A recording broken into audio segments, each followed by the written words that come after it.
Assalamualaikum dan salam saudaraku sayang, bersama saya Lia Amira Anarigos. Berita malam ini memberi tumpuan terhadap perkembangan terkini vaksinasi melibatkan kanak-kanak di Sarawak dengan seramai 198,095 atau 69.3% kanak-kanak berusia dari 5 hingga 11 tahun sudah menerima dos pertama vaksin COVID-19 setakat 22 Mac lepas. Timbalan Menteri Kesihatan 1, Datuk Dr. Nor Azmi Ghazali berkata, pemberian vaksin tersebut dilakukan melalui program vaksinasi COVID-19 kepada kanak-kanak 5 hingga 11 tahun PKIDS sejak 3 Februari lepas. Negeri Sarawak ni telah mencapai tahap yang paling tinggi dalam negeri yang menjalankan vaksinasi PKIDS ini, sehingga 69.3% pada ketika ini, iaitu hampir-hampir 70%. Sedangkan yang lain jauh ketinggalan di bawah 50%. Beliau berkata demikian sebagai menjawab pertanyaan Ahli Parlimen Ikan Ahmad Joni Zawawi di Dewan Rakyat pada Rabu. Jelas beliau seramai 286,000 daripada golongan tersebut telah didapati layak untuk mendapat vaksin COVID-19. Dalam pada itu, Datuk Dr. Nor Azmi memuji komitmen kerajaan negeri serta pasukan dari Kementerian Kesihatan Malaysia dan Kementerian Pendidikan Malaysia di Sarawak atas usaha untuk memastikan PKIDS dijalankan dengan jayanya terutama di kawasan luar bandar dan pedalaman. Ujarnya lagi, kejayaan ini turut dicapai kerana masalah kesangsian serta keraguan ibu bapa terhadap vaksin adalah sangat kurang di Sarawak. Masih lagi perkembangan sama dengan masyarakat disarankan untuk segera mengambil suntikan dos penggalak dalam usaha memutuskan rantaian jangkitan COVID-19. Menurut Pengarah Jabatan Kesihatan Negeri Sarawak, Dr. Oi Chu Hook, walaupun vaksinasi tidak melindungi 100% daripada jangkitan COVID-19, namun ia terbukti secara saintifik dapat mengurangkan keterokan dan kematian akibat wabak itu. Booster vaccination is very effective to prevent from getting severe disease and death. So I hope we stress on that. And just to let you know, yesterday kita ada 3 kematian, 3 tak nak terima booster. So this is the evidence. Evidence is very clear that booster prevent from severe, prevent from hospital admission, prevent from masuk ICU dan death. So I think so kalau kita dapat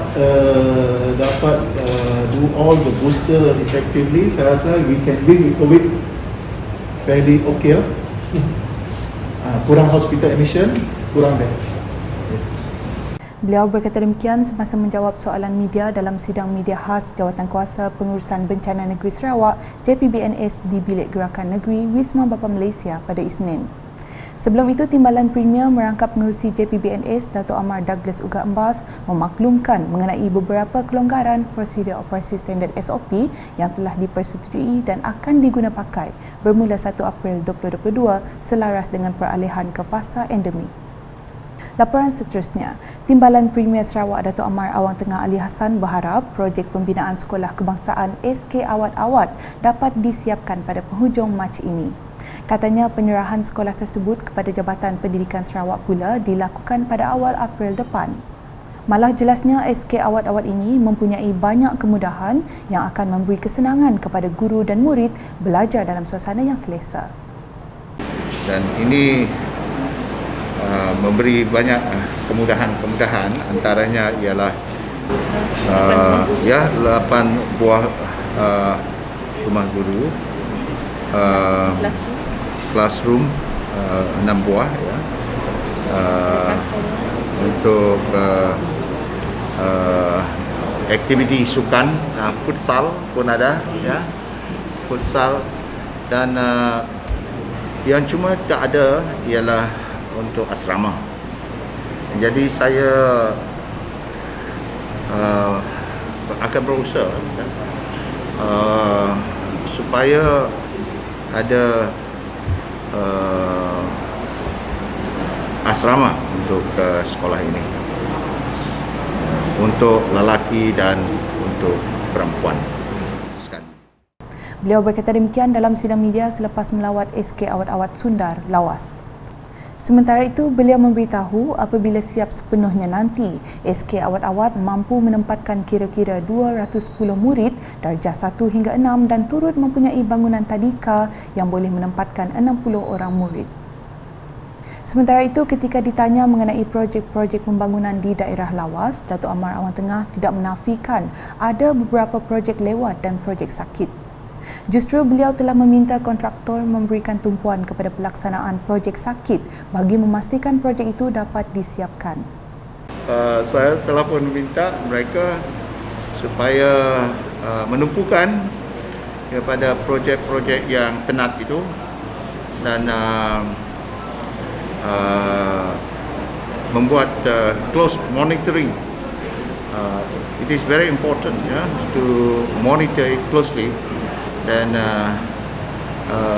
kalau sekiranya ianya tidak ada progres setelah diberi surat amaran, tak ada juga progres, dan saya minta mereka untuk mempertimbangkan supaya kontraktor itu di terminate,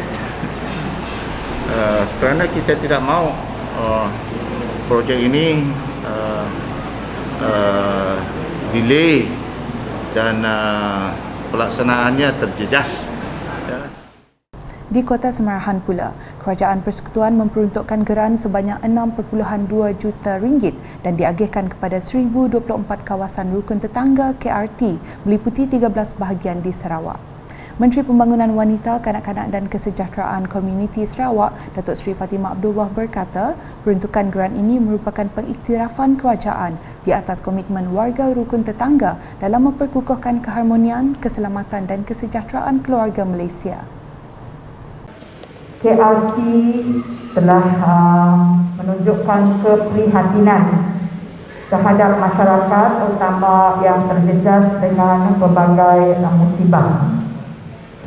Sebagai contoh, semasa negara berdepan dengan pandemik COVID-19, bantuan kotak makanan. Ini saya pernah dijemput oleh Tuan Pengarah juga untuk menyampaikan bantuan kotak makanan kepada warga rukun tetangga melalui inisiatif program Squad Unity RT Care. Selain keperluan kesihatan yang meliputi kerusi roda, keperluan perubatan dan keperluan lain yang bersesuaian dengan komuniti tersebut. Beliau berkata demikian pada majlis penyampaian geran KRT Komuniti Sejahtera Keluarga Malaysia peringkat negeri Sarawak tahun 2022 di Dewan Suara Kota Semarahan pada Selasa. Sementara itu, beliau memberitahu Majlis Pembangunan Sosial Sarawak turut mengambil inisiatif sama.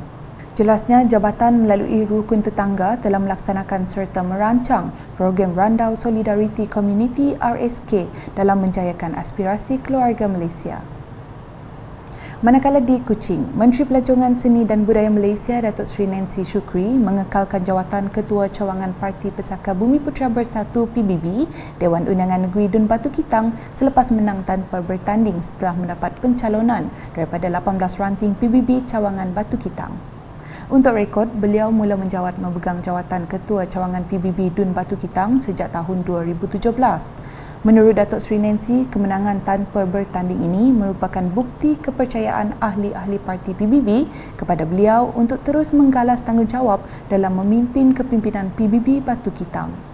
Dalam pada itu, beliau yang juga ahli Parlimen Batang Sadong berkata, generasi muda Sarawak yang akan menjadi pelapis pemimpin negeri perlu memastikan misi Sarawak menuju ke arah negeri maju pada tahun 2030 tercapai. Sementara itu, Syamsuddin Unai turut menang tanpa bertanding bagi jawatan timbalan Ketua Cawangan. Manakala Ketua Wanita PBB Naimah Saleh dan Ketua Pemuda PBB Dun Batu Kitang Yusri Muhammad juga sama menang tanpa bertanding. Di Lunduk pula, projek transformasi luar bandar RTP Bina Baru Tandas Awam Teluk Serabang telah siap sepenuhnya dan boleh digunakan khususnya bagi pengunjung di pantai Teluk Serabang. Projek RTP bernilai RM100,000 itu telah diserahkan sendiri oleh Ahli Dewan Undangan Negeri Adun Tanjung Datu Azizul Anwar Adenan kepada Wakil Jawatankuasa Kemajuan dan Keselamatan Kampung JKKK Kampung Teluk Serabang dengan disaksikan oleh kontraktor pelaksana dan Wakil Setiausaha Majlis Daerah Lunduk pada Selasa. Menurut Azizul, projek tersebut diilhamkan oleh mantan Adun Tanjung Datu, Datuk Amar Datin Patinggi Jamila Anu. Beralih ke laporan tinjauan mengenai pembukaan semula sempadan negeri ini mulai 1 April depan. Tinjauan Unit Komunikasi Awam Sarawak UKAS pada Rabu di sekitar tebingan Sungai Kuching mendapati para peniaga menarik nafas lega dan bangkit semula untuk meneruskan perniagaan demi kelangsungan hidup. Bermula daripada 1 April tu endemik nak. Jadi kita khasnya Sarawak lah dapat sidak pelancong daripada Semenanjung datang situ. 2 tahun lebih dah pandemik COVID-19, jadi kita rasa bersyukur kerana kita dapat kembali berniaga seperti sedia kala walaupun kita dengan kehidupan normal baru. Setelah 2 tahun kita tak buka kedai, pelancong tak ada, jadi gembiralah peniaga-peniaga yang 2 tahun tu tak berniaga buka balik. Lepas MCO ni dalam 2 tahun memang kurang lah. Dalam ini buka semua sekarang dari April. Harap-harap yang ada pelancong yang datang. Sekian edisi malam bersama saya Lia Amira. Berita lebih lanjut boleh didapati di semua platform media sosial UKAS termasuk portal ukas.sarawak.gov.my dan UKAS Channel di YouTube. Orang ramai dijemput untuk menghadiri program Rabies in Borneo Conference 2022 di Hotel Imperial Kuching pada 5 dan 6 April ini. Pendaftaran boleh dilakukan di laman web www.rabiesinborneo.com. Salam UKAS.